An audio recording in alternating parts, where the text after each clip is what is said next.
Good morning guys. Continuation sa ginawa sa unit na to. Nung last time, reprocess siya. Ngayon, verify naman tayo ng temperature display against dun sa chamber display. So makikita natin sa display is 20 degrees Celsius. So para ma-verify natin yung temperature display against dun sa actual temperature, gamit tayo ng hygrometer. So ngayon, ilalagay natin sa loob yung hygrometer.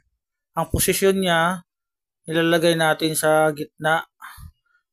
Ilalagay natin sa gitna. Since tatlo yung tray nito, ilalagay natin bawat gitna sa bawat isang tray.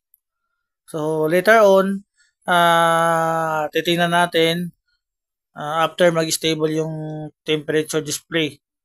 Titingnan natin yan kung tama ba yung na sukat ng display. Ang temperature natin sa ayan, sa hygrometer. So ngayon, hinihintay lang natin stable yung temperature display sa unit. Yan, 20 degrees na. So ngayon, bubuksan natin.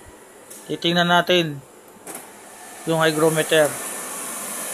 So ang nasusukat sa gitna is 20.7 degrees Celsius. Ganon din yung sa taas. At sa baba is 20.4 degrees Celsius.